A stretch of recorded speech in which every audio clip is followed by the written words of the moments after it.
10 life lessons from heartbreak you only learn the hard way. Nobody really prepares you for heartbreak. Not the 2 a.m. overthinking sessions, not the way one random song can completely wreck your day in the middle of Tesco. And definitely not the weird moment months later when you think you're finally okay and then suddenly you're not. If you've ever felt like heartbreak hit you harder than it was supposed to, you're not dramatic, you're human.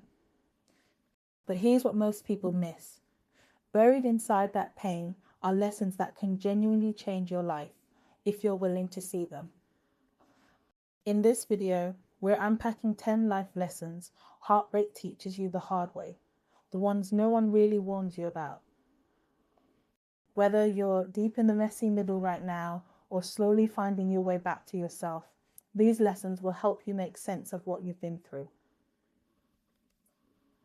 Think of this less like fluffy advice and more like real talk from the other side of the storm. Because heartbreak hurts, yes, but it also reveals things about love, boundaries, and yourself that nothing else can. Hey guys, welcome back to Her Sphere. I'm so glad to have you here. Please can you like the video, leave a comment down below, and subscribe to the channel. And let's get straight into the video. Lesson 1. You cannot love someone into loving you back. So many of us exhaust ourselves trying to be the perfect version of who we think they want. We shrink, we try harder, we wait patiently. But love isn't something you earn by performing correctly. Someone either chooses you fully or they don't. And the moment you stop auditioning for someone's affection is the moment you start protecting your own heart. The right person won't require you to twist yourself into knots just to be chosen. Lesson 2. Your boundaries were telling you something. You just weren't listening. Heartbreak has a funny way of giving you crystal clear hindsight. Suddenly you remember all the moments your gut whispered, something's off.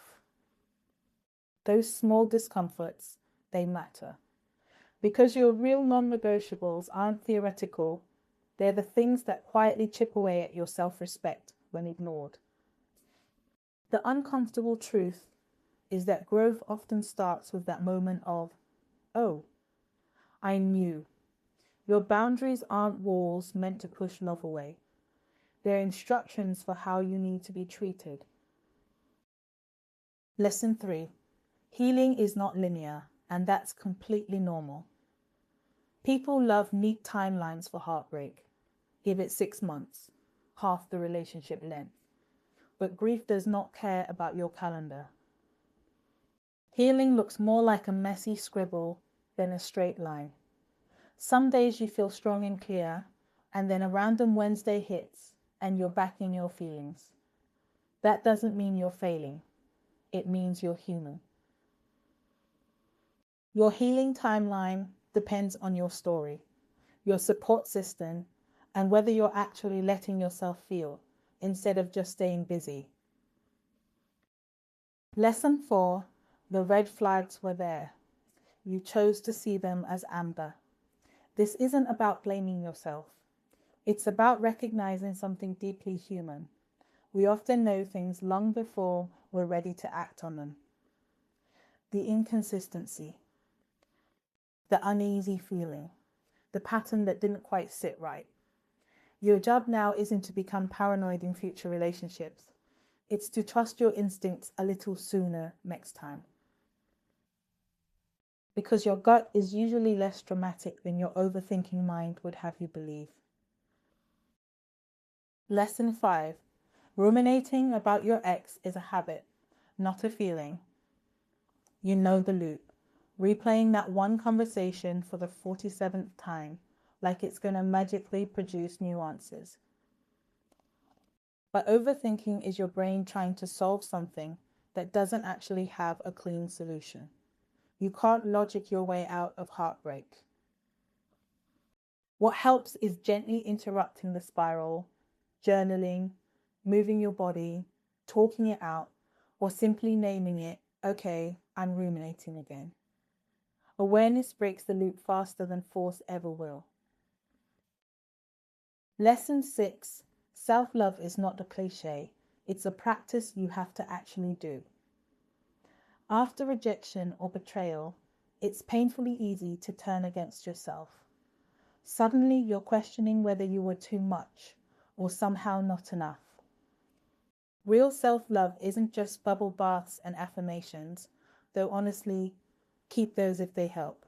It's about rebuilding trust with yourself, keeping promises to yourself, saying no when something diminishes you, doing things that make you proud when no one is watching. Because the way you treat yourself quietly teaches others how to treat you too. Lesson 7. It's completely normal to love someone and know they're wrong for you. Love and compatibility are not the same thing. You can genuinely care about someone who is absolutely not your person. That doesn't make you weak, it makes you human. Where we get stuck is using leftover love as proof we should have stayed.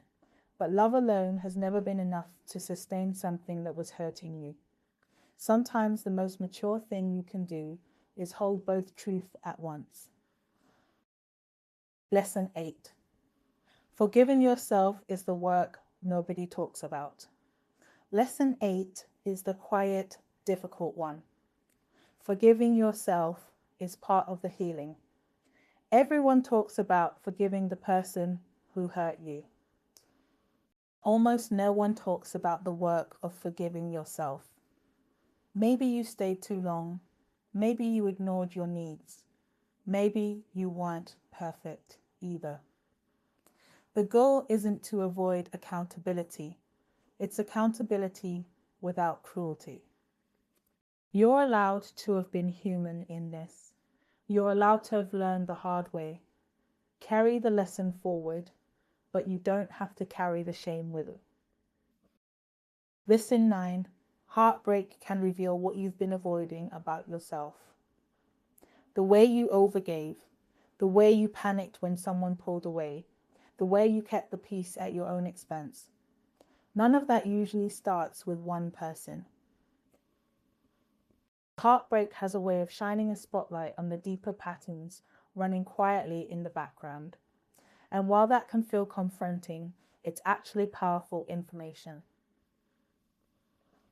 Because the patterns you get curious about are the ones you finally get to change. Lesson 10. You don't need to be fully healed to be ready to try again. Waiting until you feel completely untouched by your past can quietly turn into emotional isolation. Ready isn't about being flawless. It's about being honest with yourself and with someone new.